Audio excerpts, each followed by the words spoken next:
Good evening, नमस्कार। आज हम करेंगे कंसेप्ट किसका, फ्रैक्शन का। आज हम सीखेंगे फ्रैक्शन क्या होता है। फ्रैक्शन तो फ्रैक्शन निकल के किससे आया है? वोल से निकल के आया है। पहले तो इसे रीड करना सीखेंगे। इसको रीड कैसे करते हैं? WHOLE। डब्ल्यू के बाद एच जो होता है वो साइलेंट होता है, तो ये पढ़ा, और ई भी साइलेंट है यहाँ पे, तो ये पढ़ा जाएगा वोल। वोल के अंदर क्या हो सकता है? वन ऑब्जेक्ट हो सकता है या ग्रुप ऑफ थिंग्स हो सकती है। वन ऑब्जेक्ट का मतलब मैंने यहाँ पे थ्री जो है रेक्टेंगल ड्रॉ किए हैं। ये सेम लेंथ के हैं। मैंने इसके टू पार्ट्स किए हैं, इसके थ्री इक्वल पार्ट्स किए हैं और इसके इक्वल फोर पार्ट्स किए हैं। तो जब इस तरीके से हम फ्रैक्शन निकालते हैं तो ये होता है इसका, ये वाला पार्ट फ्रैक्शन को डिनोट कर रहा है। अब ये कैसे होगा?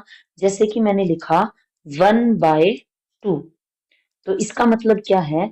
नीचे जो डिनोमिनेटर में है हमारे पास में, ऊपर वाले को कहा जाता है न्यूमरेटर, नीचे वाले को कहा जाता है डिनोमिनेटर।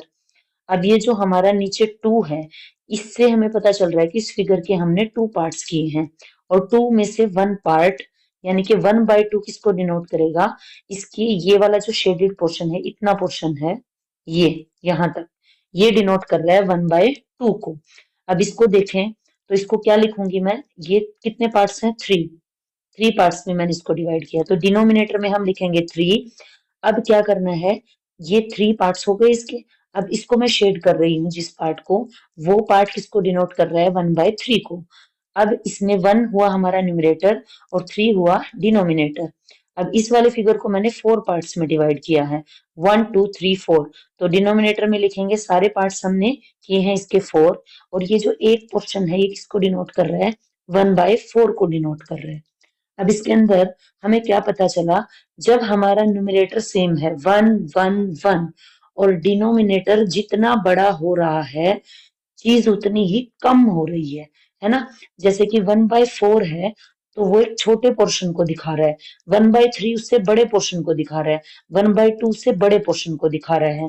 यानी कि डिजिट नीचे डिनोमिनेटर में जितनी बड़ी होगी, जब न्यूमरेटर सेम हो तो वो डिजिट उतनी ही छोटी होती है। ये हमने प्रैक्टिकली सीखा। अब यहाँ पे आ जाइए, जब हमारे पास में वन थिंग नहीं होती, ग्रुप ऑफ ऑब्जेक्ट होता है।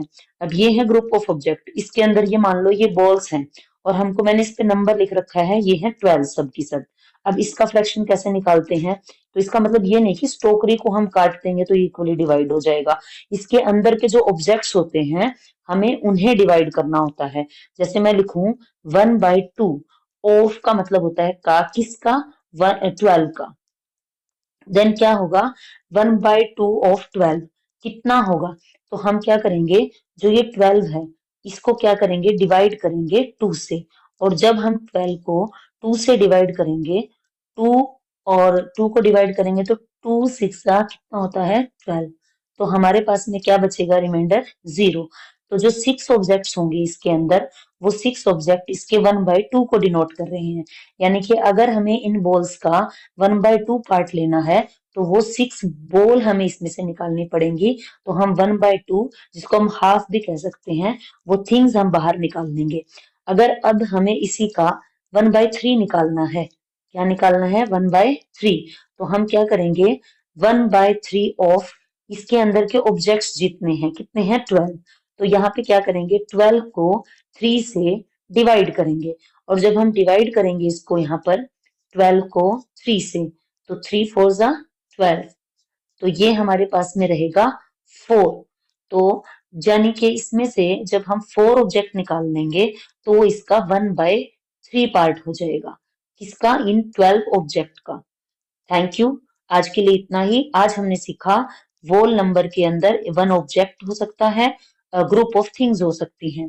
अब उसका जब हमें फ्रैक्शन निकालना है तो कैसे निकलता है? जब हमारे पास में कोई फिगर गिवन होता है तो इस तरीके से उसका 1/2 1/3 1/4 निकालते हैं। जब हमारे पास में ग्रुप ऑफ थिंग्स होती हैं तो उसका इस तरीके से हम फ्रैक्शन निकालते हैं। Thank you.